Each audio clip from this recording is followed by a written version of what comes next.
History Inside a Nutshell, the show where we sail into our port of call discussing maritime history. Well, hello again, and guess who's back with me? Hello. That was a very, hello. Hello. Boomerang Jake's back. Well, he can't get away from us. I can't.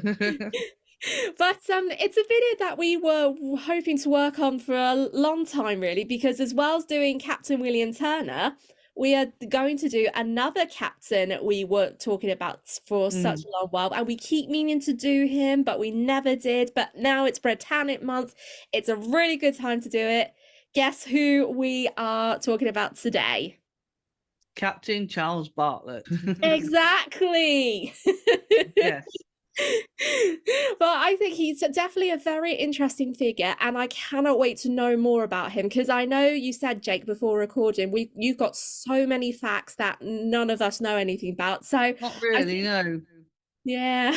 but yeah, I'm definitely really looking forward to it. So I think without further ado, the floor's all yours, Jake. Thank you very much.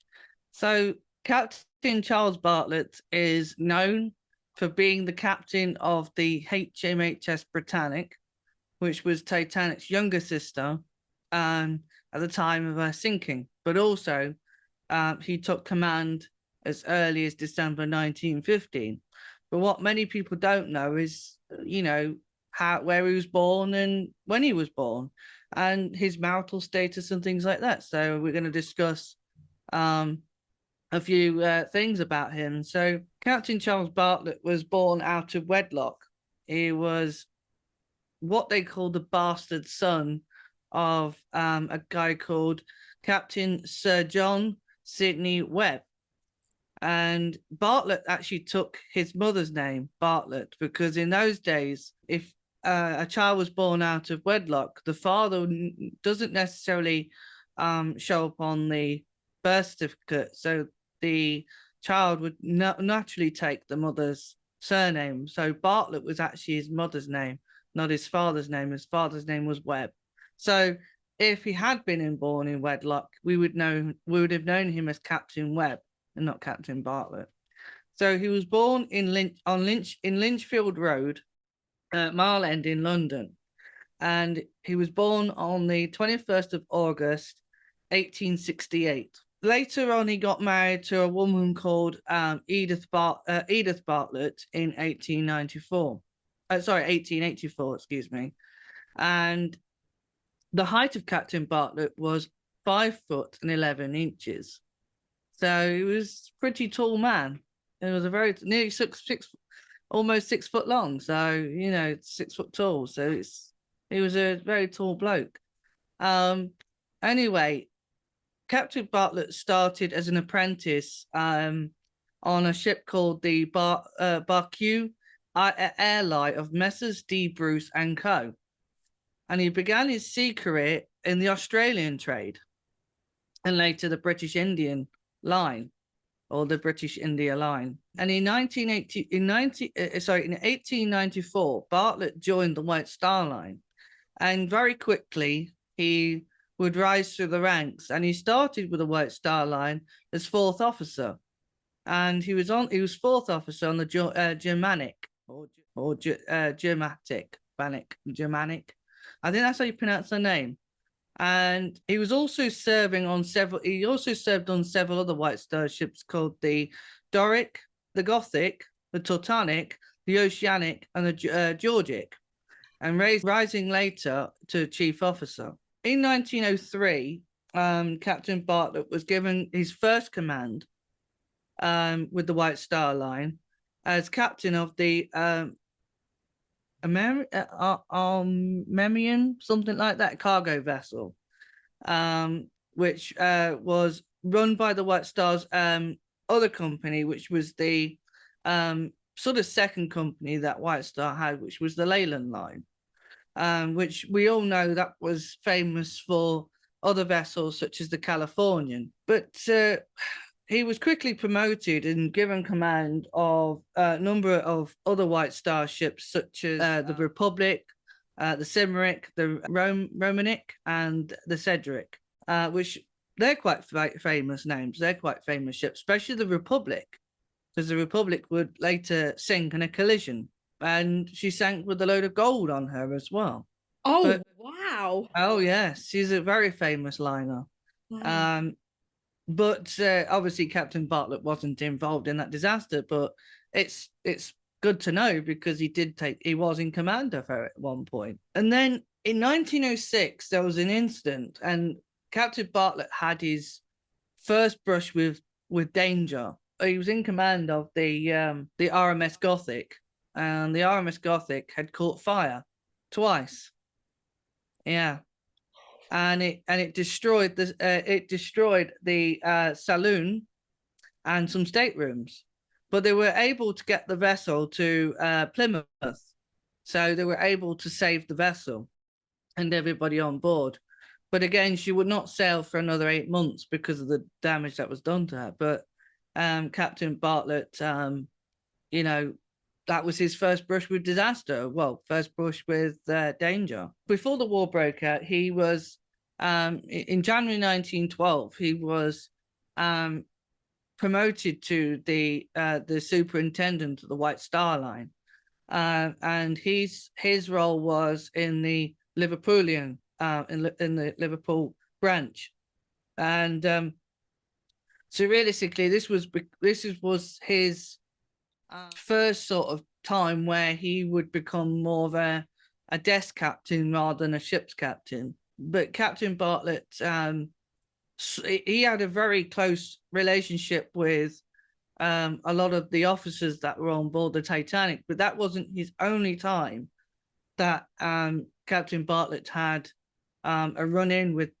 the Titanic, because in the Belfast Times, it was reported that in March 1912 that Captain Bartlett was on the bridge of the Titanic to move the Titanic out of the way, so on basically on the same tide, so they could put Olympic in the dry dock. A lot of people think, well, was he really captain? I believe he was, or at least he was signed on as sort of a captain, because although he may have not helped maneuver the ship or thingy, but there may have been a pilot and then the captain, because usually when a ship is moved around docks or shipping docks or anything like that, there's usually the pilot and then the captain. So I believe that Bartlett was on the Titanic in some sort of captain capacity, because there's always that command and then there's the pilot.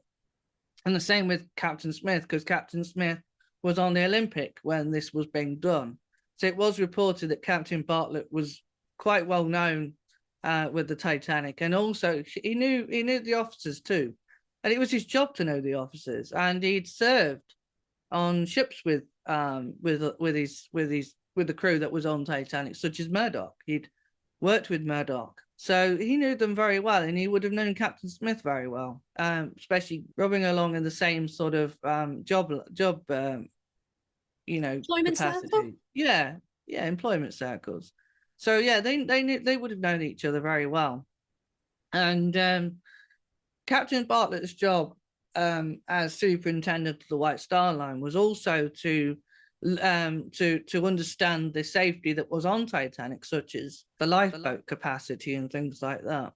And when the Titanic sank in April 1912, Captain Bartlett was he was put in that role. He was he took he was invited along to the British Enquirer, because he knew the crew so well, and that he knew Captain Smith, and he knew how Captain Smith would operate, and he knew the safety of Titanic. He was asked many questions about maneuverability of Titanic and the safety of lifeboats, and things like that. And there is I'm sure Says will put it in the description. There is a link that you can go to, which you can read Captain Bartlett's transcript while he was being questioned in the Titanic inquiry. So after the Titanic disaster, and he was, the inquiry, he took part in the inquiry, things went sort of quiet for Bartlett. Bartlett there's not really much about him between 1912 and when he eventually took command of Britannic. But before Britannic, when the war broke out, but bearing in mind, he also saw over the construction of Britannic, and so he was very, he got an affection for the Britannic. So he'd seen the construction of Britannic, but before he took command of Britannic, when the war broke out, he was actually in charge, because he was a Royal Navy Reserve officer. He took command of a armed yacht called the Verona, and he would patrol this vessel in the North Sea. But when it's funny, because everyone thinks that Captain Bartlett was the only captain. After the Verona, his command with that vessel, everyone thinks that he was the only captain that was considered to take command of Britannic, and not the case. It was actually going to be Captain Haddock, and the White Star Line wanted Haddock in charge of Britannic, but when they made the request for Captain Haddock to be taken out of his role in Belfast, the Admiralty actually denied his appointment to the Britannic, because they felt that Captain Haddock's role on land, he was training officers on dummy battleships, so they felt that the importance of his work they couldn't take him out of that and put him on Britannic. So the White Star Line made a request to the Admiralty to have Captain Bartlett in charge of Britannic, in command of her. And so Captain Bartlett actually he was appointed the captain of Britannic around November, December time, 1915. But sadly, there was a horrible event that had happened to Captain Bartlett in 1915, in mid-1915. Captain Bartlett had 2 children, and his son, who was born in 1899, in September 1899, Charles, again, his name was Charles Bartlett, Charles Ellis Bartlett, was killed at the age of 15 on the 13th of May, 1915, on the HMS Goliath. She was torpedoed by a Turkish submarine, and Captain Bartlett's son did not make it. He went down with the vessel. His body was never recovered. Just 15 years old, a 15-year-old boy. So it was a very trying time for Captain Bartlett around the time that he'd taken command of Britannic, because, he just lost his child, his son. And then he had a daughter. His daughter was Eileen Bartlett, and she was born in 6th of April 1902, and it was his only daughter. But it seems that she didn't produce any children, although she was married in 1929. It seems that the marriage did not produce any children, and it was her only marriage. And she died on the 13th of August 1988 in Burlington, Oxford, England, and she was the age of 86. So at least she lived to a good age. So Captain Bartlett was he joined the Britannic. Now the Britannic was, I've mentioned this in my last interviews, but I will go over a brief history of Britannic. Britannic was launched on February 26, 1914, and she was the 3rd of the Olympic class ships. But by the time she was launched, and she was being fitted out, the war broke out in August 1914. So although work still carried on Britannic to a certain extent, it slowed down. So the White Star Line and Holland and Wolff was in a bit of a dispute, because the White Star Line owed Holland and Wolff a lot of money. We're talking, £585,000, which in today's money, which would be a lot of money, a ton of money. So although they didn't stop completely, they, Britannic really wasn't really worked on fully or completed for a good 6 months. And this was because the Admiralty wasn't quite sure what they were going to do with Britannic, because they were in two minds about putting or using passenger vessels in war effort, and put them into military service, because it does cost a lot of money, not only to make sure that the vessel is ready for war and wartime, but also it's the cost of running them too. But the thing is, the size of Britannic, she was 882 foot long, same size as Titanic. They just could not ignore, because casualties were rising in the war. I mean, literally every day there was some sort of death or injury going on in the war effort and on the front line, and they needed to get their soldiers back to England. But you got to think this was before this was before any airline, any air travel ever existed. So the only way to get soldiers back home was by sea. So they could not ignore the size of Britannic and the space that Britannic would have for patients, basically. So she wasn't the only one. There was the Aquitania that was also commissioned as a hospital ship, and the Mauretania, which was Lusitania's sister, which was also briefly put into hospital service. So Britannic was requisitioned by the Admiralty to requisition her as hospital ship. So she became HMHS Britannic, and part of the agreement was that the British Admiralty would pay to finish Britannic off, and also they would help with running. They would pay for running costs, and also they would come up with an agreement with the White Star Line that if they could use Britannic, they would pay the White Star Line £75,000. So that was agreed, and Britannic was put into hospital service, and Captain Bartlett was the guy that was put in command of her.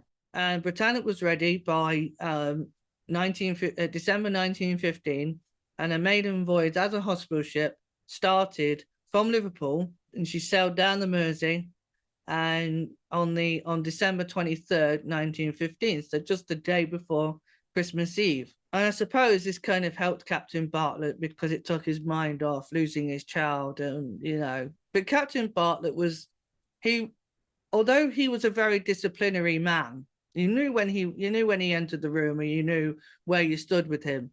But he was very liked by the crew that served with him, not just crew that served on Britannic, but crew that had served with him previously, and passengers liked him too. So Captain Bartlett was a very liked man, but he'd got the nickname Iceberg Charlie, and the reason why is because his crew, who had sailed with him previously and currently, they said that he had the ability to smell ice from miles away. So the whole thing is now that, especially the Bartlett family, they believed that if Captain Bartlett had been in command of Titanic, maybe Titanic may have not struck her iceberg, because he had the ability to smell ice. But Captain Bartlett, he's the Britannic sailed a good 6 voyages. 5 voyages, but obviously we know that the 6th one was her fatal one. But he found it very interesting, although there was a few incidences on Britannic that Bartlett had to deal with, and not just the sinking. We know that she would sink later on, but we know that he would be involved in a breakout of, I think it was, I'm going to say, salmonella. There was a salmonella breakout on Britannic, and he had to deal with that.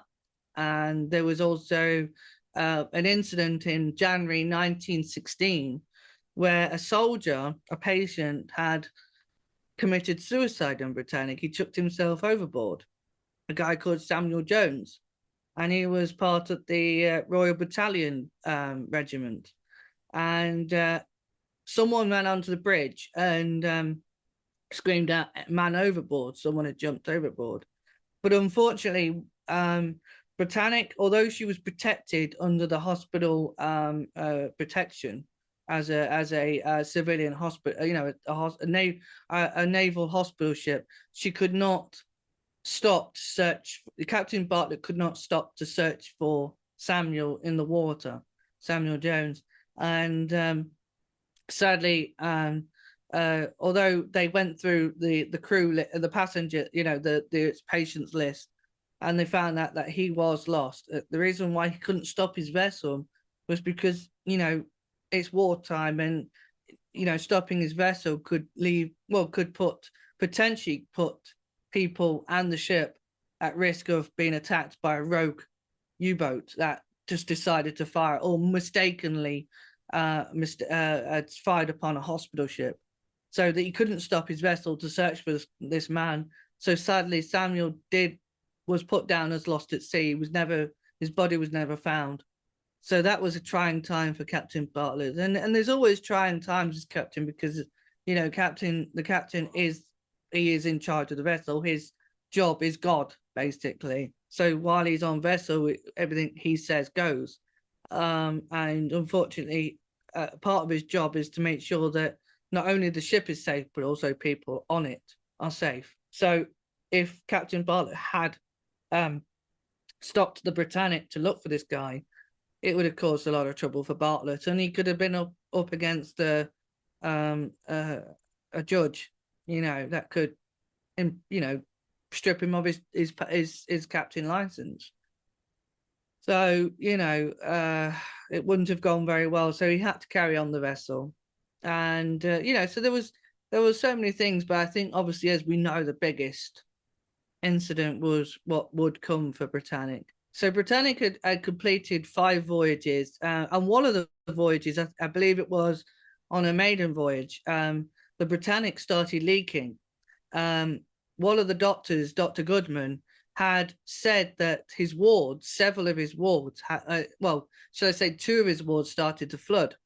And the reason being is because there was a leaky porthole, and there was a broken valve in the ship's water tank, which started leaking water into the wards. So that didn't go very well. And that was on its maiden voyage. That's even before, you know, so people might think that might be a bad omen, what was eventually going to come. That's what I was going to say, if it was a bad omen, because the Olympic class liners, they had the tendency to have lots of bad luck.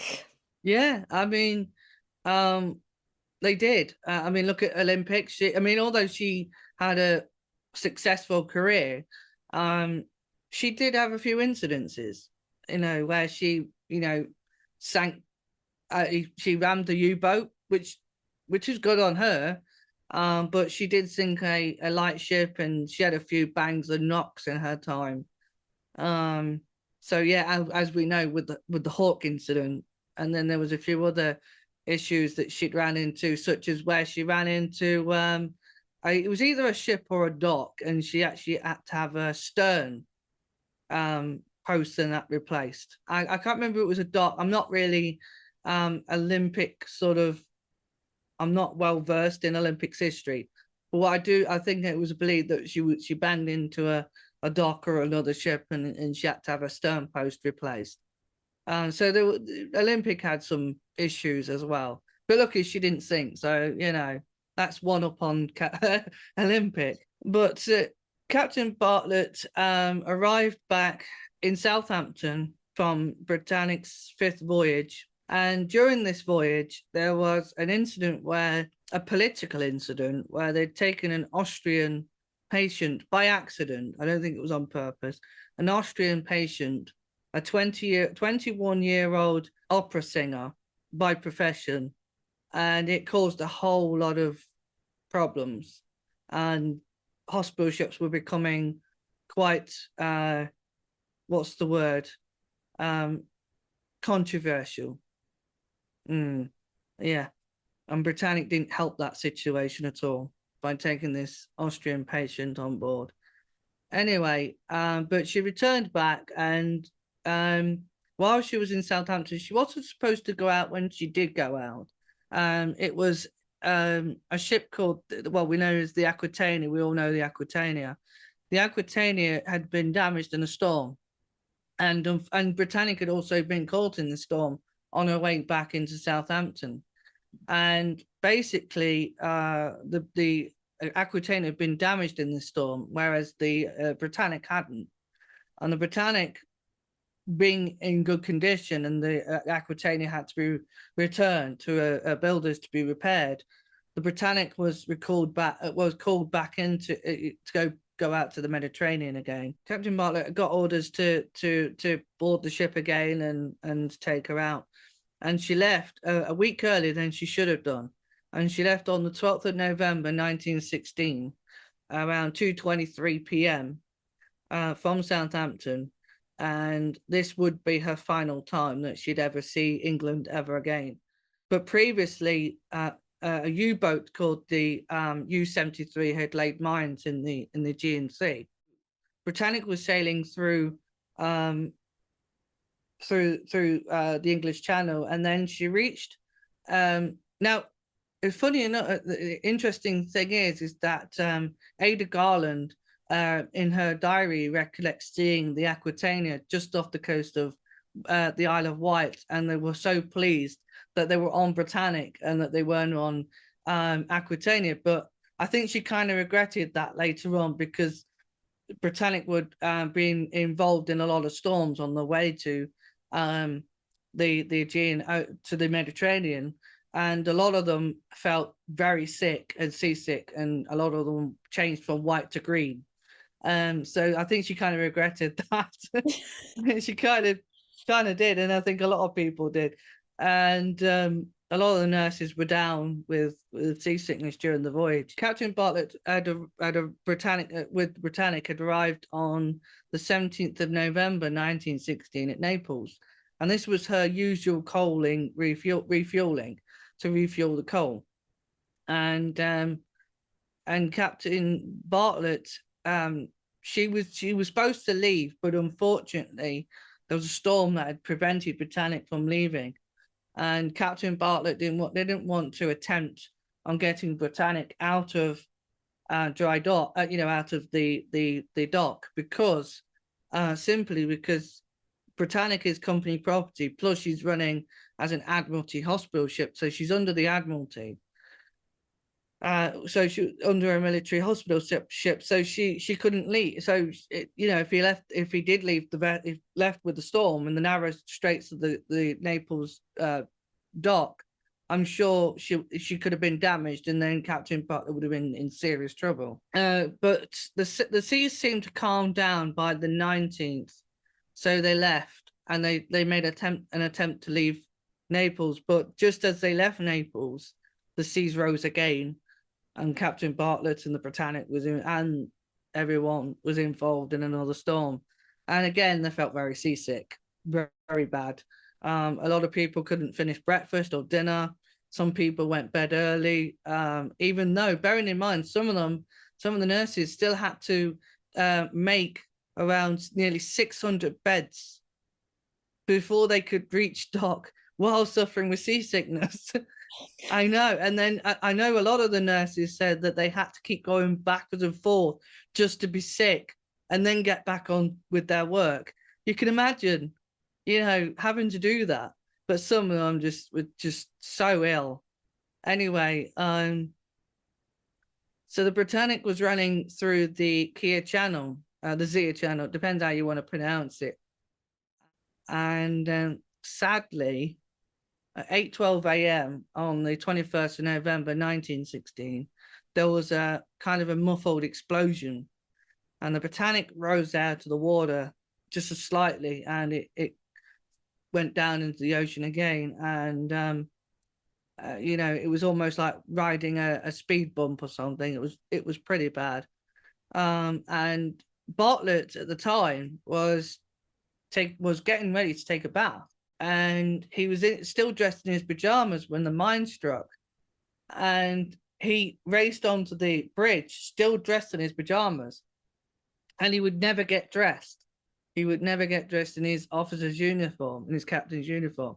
That would probably end up going down with the vessel, but he never got dressed, because at the end of the day, his job is to get, is the ship, everything is put back. It does, everything takes precedence. There's danger, we've hit something's happening, they don't quite know what's going on with the vessel. They don't know what they've struck.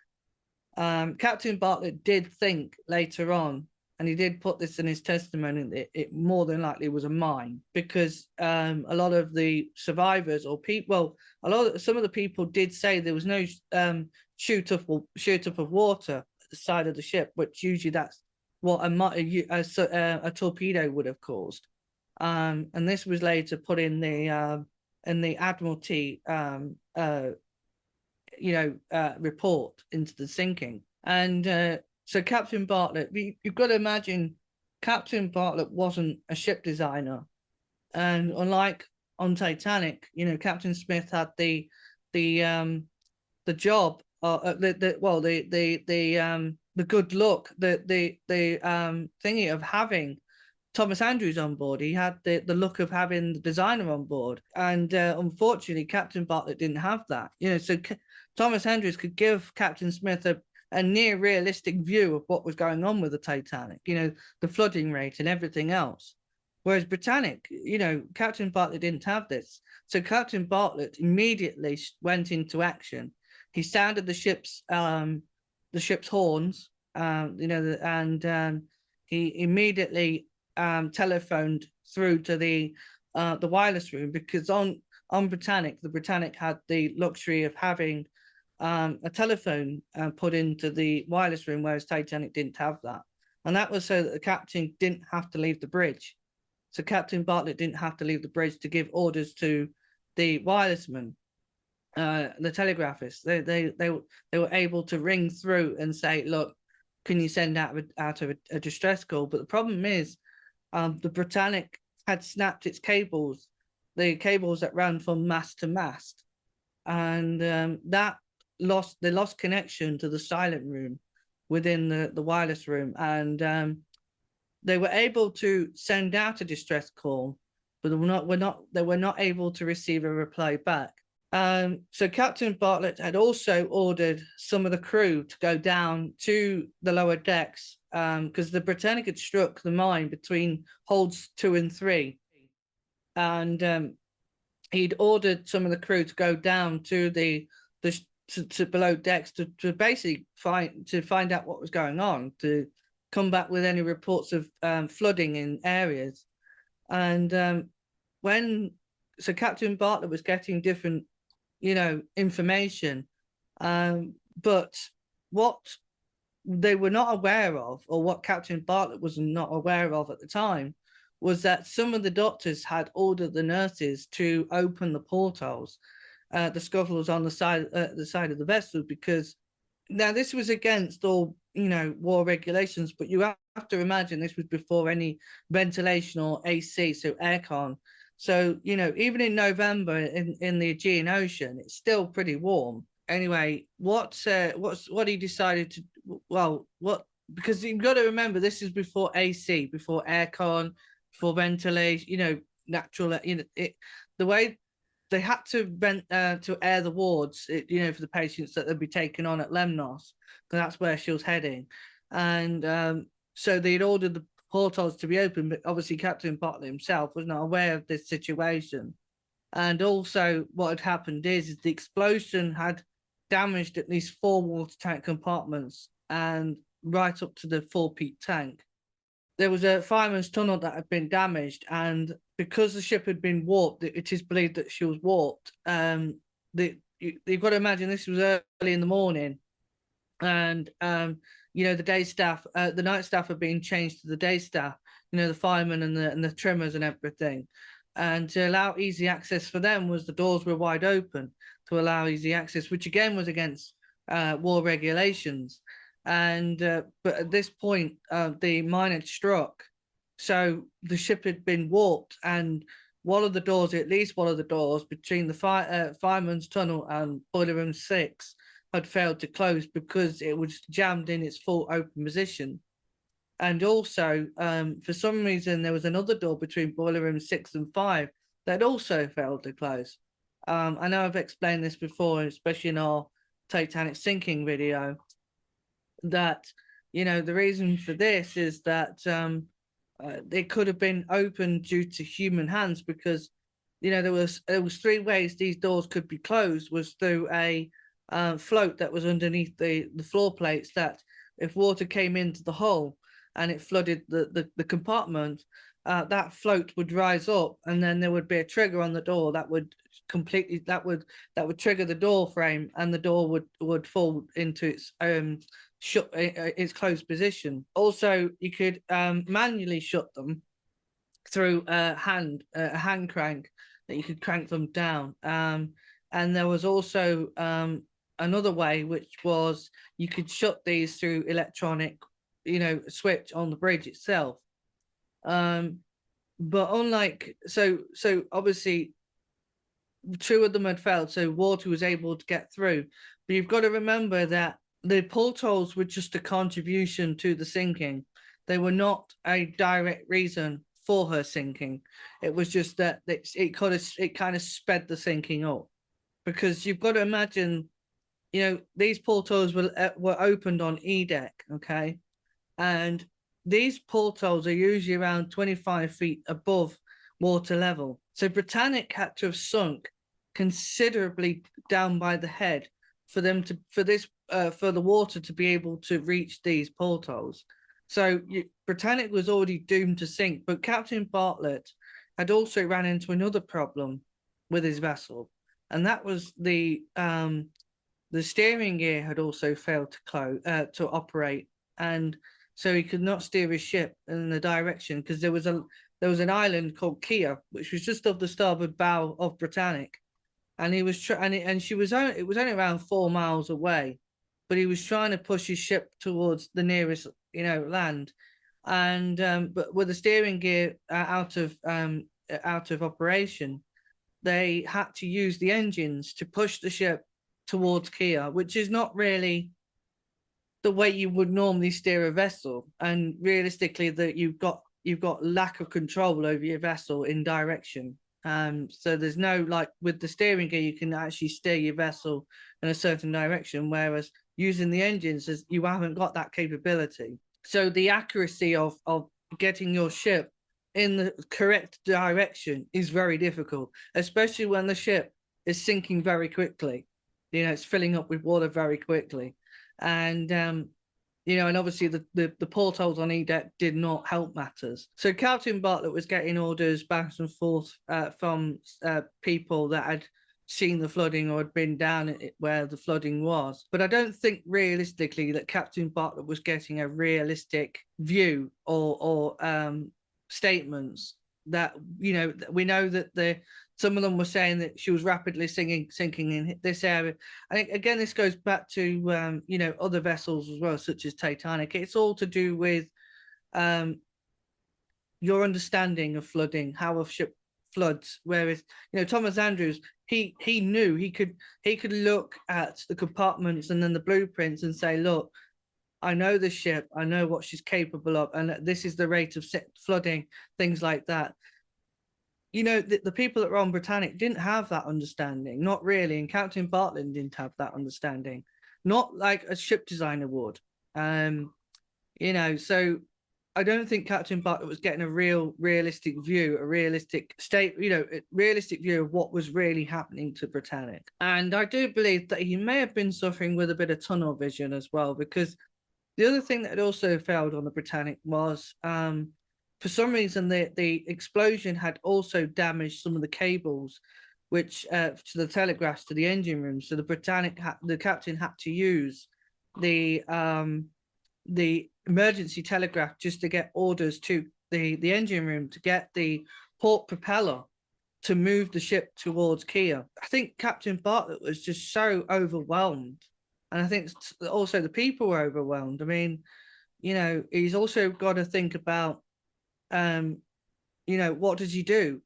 You know, the first thing is to do is you get the lifeboats out. ready to go. You get the nurses and doctors up on the RAMC as well, up onto the deck, so that with life jackets on, and to be honest, it was done very orderly in a very way. I mean, I know Colonel Anderson said that how the women behaved so brilliantly that Britain itself should be proud of them because of how well behaved and how well there was no panic as such. It was they knew what needed to be done and to get up on deck. And I think the crew on board also helped with that too. But as we know that 2 lifeboats were launched on the port side of the vessel, and one of the occupants would be Violet Jessop. Now this was not Captain Bartlett's fault. We cannot blame Captain Bartlett because he was not aware of this. He was not aware that these boats had fouled on the propellers until after the sinking. He was not told, so he wasn't aware. He doesn't know what's going on behind him. Or he's on the bridge. He's out of it. He's out of what's going on the deck, and 2 boats were caught in the port propeller, and one of the occupants was Violet Jessop and Archie Jewell, that was caught up in the propeller, and they were 30 lives were lost in that due to that incident, and they were the only casualties of the sinking. But the thing is with Captain Bartlett is, I believe that and I think a lot of people believe that if Captain Bartlett had kept the Britannic stationary, she probably would have lasted a lot longer than she actually did. But Captain Bartlett was, he could see land. It's kind of teasing him. It's only a few miles away. He can see land. It's almost in arm's reach, and he's trying to save his ship as well as people on board. He's being a good captain in one way or another, but he's actually causing more harm because as he's sailing his vessel now, this goes to show that he probably wasn't getting a realistic view of what was really happening to Britannic. And anyway, so he was moving his vessel, and unfortunately, as he's moving his vessel, the ship will only go, the bow will only go in the direction it's pointing at. Unfortunately, now Britannic is now pointing down. Her head is down, so she's heading towards the seabed. So as he's moving his ship, he's actually generating more water into the ship, which is causing more flooding to happen. And also, as he's moving his ship and more water is being generated, more weight's being put on the vessel, so she's sinking more and more by the head as he keeps the ship moving. So in my view, I think what Captain Bartlett should have done, and I know what he was trying to do, so I've got no fault with what Captain Bartlett was trying to do, what he was attempting to do, because if the land's not far away, there's going to be some shallow. He's probably thinking, okay, in any minute she's going to shallow. It can't be that deep towards Kia. She's a big ship. But unfortunately, fate wasn't on his side, and what was going. And I think as well, I think if the steering gear hadn't failed, maybe that could have helped slightly. With making sure that she got close to. But unfortunately, the steering gear had failed, and I think some of the crew may have been trying to work on the rudder to get it to work in the rudder room at the stern, just under the poop deck, right at the end of the, that's where the rudder was kept, the rudder mechanism. And so I think some of the crew may have been working on it, because sort of towards the end of the sinking, the rudder sort of moved to port, and it's still it's not fully to port, but it was in that direction, just gradually, slightly toward. It still lies in that position to this day on the wreck, which is again testament to how Britannic was almost trying to save itself. And it just amazes me, and obviously, so he was generating more water into the ship, and the ship was sinking more rapidly. But around about, say, 8:35 sort of time, he knew that there was some reports that the flooding was getting pretty serious. It was coming in pretty quick, and he stopped his vessel, and he ordered the ship to be abandoned for the first time, actually through captain's report, actual orders, not people taking their own orders into hand. And but also 2 boats had also previously left at the stern that had left without captain's orders, but they got away safely. But anyway, but they were launching the lifeboats, and Ada Garland was in lifeboat 17 on the starboard side, and she said that she was in the boat for ages. It was just dangling in the air from the gantry davits, and she said that it was because they were trying to find the plug hole, the plug for the hole. That basically the way these worked is that the water would drain out. If it rained, the water would drain out the boats through this hole. But unfortunately, that caused a problem when it came to launching the lifeboats, because you had to find the plug to plug this in, so that obviously the boat didn't take water on and sink. So they were suspended in the air for ages, and the boat was eventually launched, and she saw the Britannic sink. And so the launching was happening, and then about, say, 20 to 25 minutes later, Captain Bartlett was getting reports that the flooding had slowed down. This might have something to do with that the ship was stationary at the time, so the flooding sort of slowed down because the ship had stopped. So Captain Bartlett, now I don't know, and this is going back to thinking that he may have had tunnel vision, because although the flooding had slowed down, he didn't get it into his mind that that was because the ship was stopped, that it was stationary, that it wasn't moving. So he started up the engines again, because he's now trying kind of get a final shot that trying to get Britannic to Kia or some shallow water, so it'd stop her from sinking. But unfortunately, by this point, the water is now coming very close to the forecastle and the well deck on the lowest deck on the outer hull of the Britannic, and on the forward end. And so water was coming up, and I don't know what must have been going through Bartlett's head, because he would have seen this happen. He would have seen the water coming onto that deck from the bridge, but for some reason he still kept his ship moving. Now, bearing in mind, Britannic had actually overshot Kia by this point. By the time she struck the mine to where she eventually did sink, she'd done 180 turn.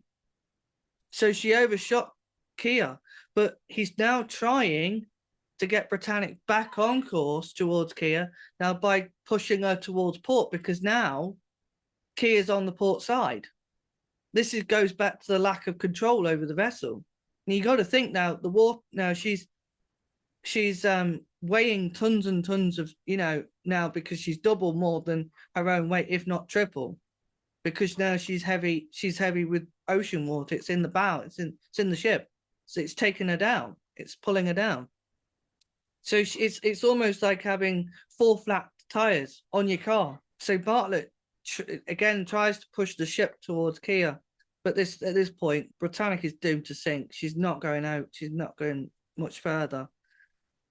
So the water's now coming on the well deck, and it's starting to really creep up towards the B deck section. And I still don't know why even why Captain Bartlett thought that this would be a good idea to keep the ship moving, but that he must have, I mean, for me, I would have known the ship was doomed right from then, because as soon as that deck goes underwater, it's game over, because, as we know with Titanic, as soon as her forward forecastle went under the deck, under the water, the sinking sort of sped up, because just the water's got more openings to enter now, so it's almost game over for Britannic. It is game over.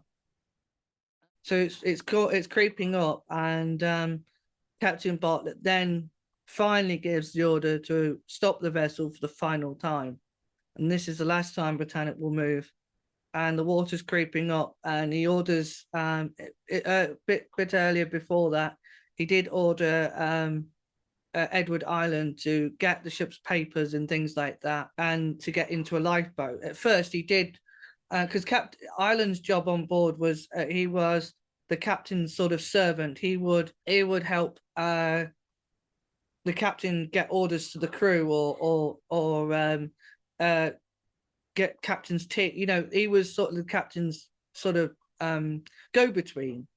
And he ordered Ireland to go and get the ship's papers and then to abandon the vessel. But Ireland at first did disobey Bartlett's orders, and then eventually he did obey Bartlett's orders, and then he went to get the ship's papers and then got into a lifeboat. We don't know what lifeboat he got into, but I know that Ireland was credited very well and commemorated for his resilience and the work that he did on Britannic by Bartlett himself.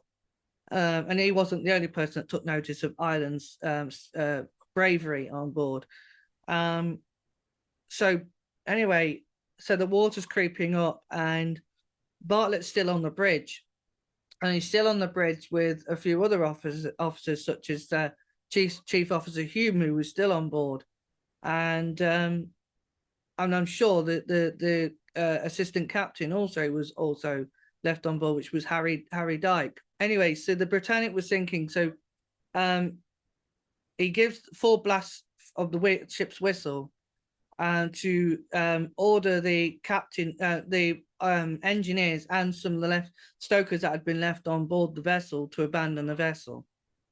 So the engineers went up through the escape hatch in funnel 4, and they escaped through there, and they were able to get down to sea deck and jump from the ship, from the sea deck promenade, from the stern, and they were picked up later. And the quartermaster had gone down earlier in the sinking to fetch bread from one of the pantries. We don't know which quartermaster it was. And when he came back up on deck, he saw the ship was rolling over, the bridge had submerged, and he dropped the bread and threw himself in the water. And there was a few other people that were throwing things in the water and things like that. That was, you know, for people that were would end up in the ocean. Anyway, so Captain Bartlett leaves the bridge and his crew, and he walks into the water because the water's now on boat deck level, and all he has to do is swim off. He doesn't even step off. The ship literally leaves him. He doesn't leave the vessel. The ship leaves him. So he's swimming, and he leaves from the starboard side, from the starboard gantry.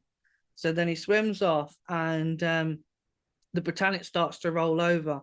The funnels start falling over, like as survivors recollect, see it like matchsticks falling into the ocean. And Violet said that she saw the ship sink, and she said that all the machinery that was on the decks just went into the ocean like toys. And with a great roar, Britannic disappeared, and that's what she said. And Ada Garland says that the ship was blasting its sirens like a dying dumb animal, gasping for its last breath. So the Britannic starts to roll over onto a starboard side, and the ship is sinking. But the Britannic is 882 foot long, and she's sinking in 400 feet of water. So the bow strikes the seabed before the stern even hits. I mean, that's still up on the surface. Strikes the seabed, and it crumbles under its own weight, and there's so much strain and fracturing that to bring the stern down, it stresses the bow so much that the bow breaks and opens up and separates from the main superstructure. And then the stern comes down, and then the ship sinks. The stern slips beneath the waves with a great roar. And all that was left of Britannic was steam, smoke, and a few pieces of wreckage. That was all that was left of the great liner. Anyway, the Captain Bartlett was pulled in by Colonel Anderson in the port motor launch, but he orders the starboard motor launch to start sailing towards St. Nicola, which is a port in Kea, on Kea Island.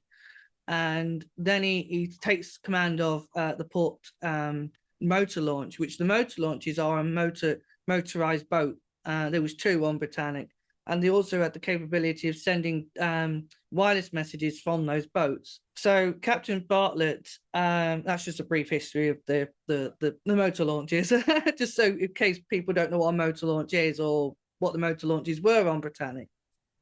But anyway, Captain Bartlett assumes command of the port motor launch, and Violet Jessop's in that boat, and she said that she kind of made a joke about that the commander was still in his pajamas, still dressed in his pajamas, because he'd never got dressed in his captain's uniform. So she recollects seeing him in his pajamas, and that's where it basically comes from, is her. So they head towards the port of Kia, and then the rescue ships come and pick up the rest of the survivors, which was the Foxhound, the Heroic, and a few others. And yeah, after the sinking, there was never an inquiry into the sinking. There was never like the Titanic. It was never a big full-on inquiry into the vessel sinking, and that's mostly because of the war effort. It was just kind of forgotten. It was just, I think there was supposed to be one, but it was cancelled because of the war effort. But there was an Admiralty report into the sinking of Britannic, which does explain certain aspects of the sinking and what survivors had reported to them. Captain Bartlett mentions that they were running around 20 round about 20 knots. The sea was calm and smooth. There was no wave or a bit like when the Titanic sank. It was calm and clear, but obviously this time it was in daylight. So there was that sort of. So he said that the ship sank around 9:07 a.m. and that the ship had struck a mine between 8:12 a.m. sort of that time.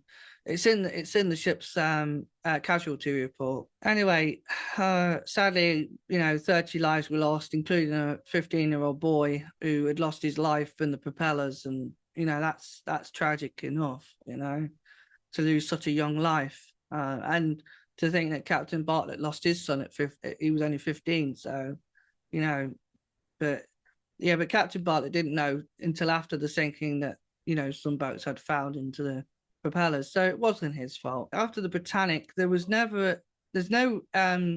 Captain Bartlett didn't take any command of any other vessel practically for the rest of his career. He was more of a desk captain, never took another command after Britannic. But he did travel on board the Olympic in the 1920s. Yes, he actually joined the Olympic as a first-class passenger. He was quite a regular traveller on the Olympic, yeah. And he was also a traveller on the Homeric, which was another White Star vessel, and that was around 1922. So he was an avid traveller. He wasn't just a sea captain. He was an avid traveller on ocean liners in general. And one of them was Olympic, of all things, of all ships, so yeah, I mean, think about it, he was the captain of Britannic, a near identical vessel, and it sank beneath him. It's crazy, isn't it? But and then he goes and sails on the Olympic, which is amazing, really. And then in 1921, he was actually given the Commander of the British Empire Award by King George V, sorry.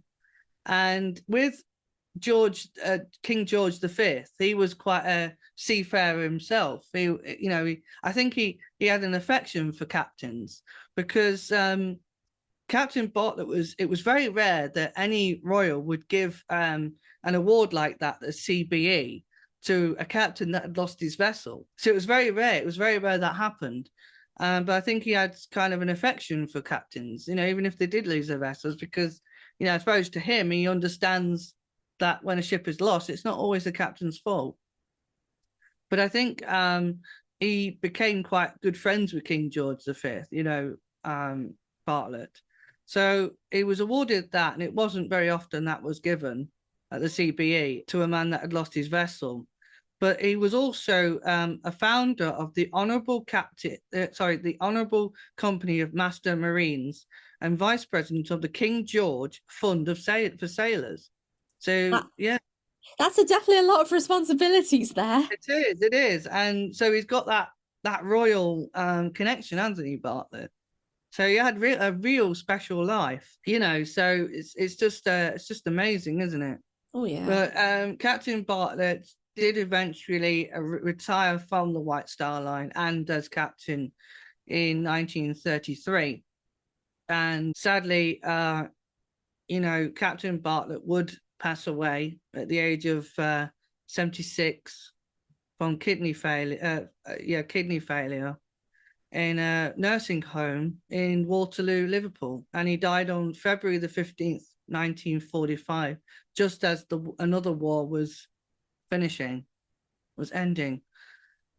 So yeah, that was realistically the end of Captain Bartlett. But I'm hoping that by me talking about Captain Bartlett and bringing up a bit of his life, I mean, I'm sure there's plenty more to learn about him in general, but you know, these are the most important aspects of his life that I think needed to be brought up today, just to give an idea that, you know, Captain Bartlett was also a special person, a special captain.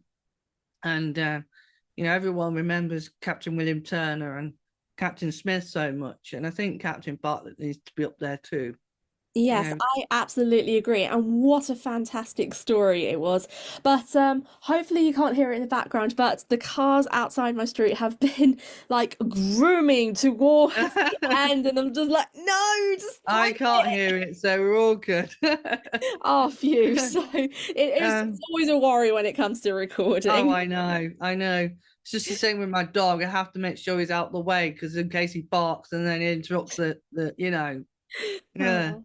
I know it's the way it is, isn't it? But yeah, I mean, I'm hoping that by like I say, me coming along today and speaking about Captain Bartlett, that people get a better understanding of who he was and what a special person he was.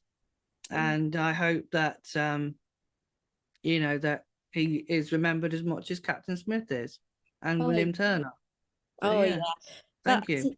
Oh, no, you're welcome, Jake. And it's definitely a fantastic pleasure to have you and to share all those amazing stories as well.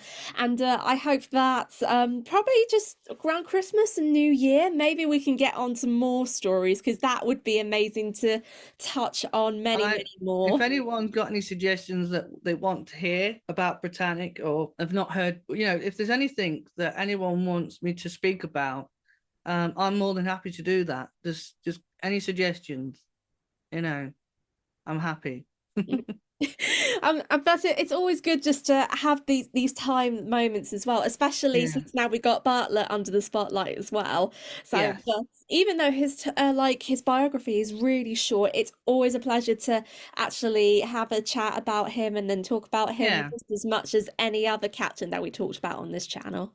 Yeah, I mean, you know, Captain Bartlett had a very interesting career, but you know, I think because Captain Bartlett, he had so much of a career at the start, and then after Britannic, it sort of slowed down. It was more him as a desk captain rather than a ship's captain. I think, you know, there's so much that could be said within that, but, you know, there's not a lot known about him, you know, realistically after the Britannic. It's just that we know that he was a desk captain and that he spent most of his time, you know, just basically helping to run the White Star Line. So yeah, and obviously, you know, so yeah, it's just I think these are the most important aspects of his life that needed to be spoke about. So. Oh, absolutely. I couldn't agree more. And I think we're going to probably wrap this up, actually, Thank because we definitely need to save your voice for another day, Jake, for another story. But Absolutely. Thank you so much for coming on today. It's an absolute pleasure to have you, Jake. And Thank also you can catch Jake to narrate a few videos as well. So keep an eye because we won't be getting rid of him anytime soon, I don't think. No, I hope not. And I like to keep my job. oh yeah, we've got to make sure but you keep your job. Absolutely. You're not going anywhere. Thank you.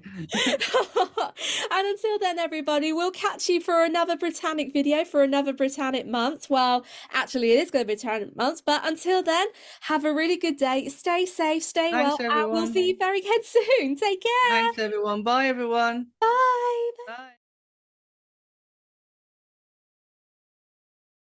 If you enjoyed this episode, please like and subscribe for future videos. Until next time, this has been History Inside a Nutshell, departing from the docks. Thank you so much for all of your support and enjoy the rest of your voyage.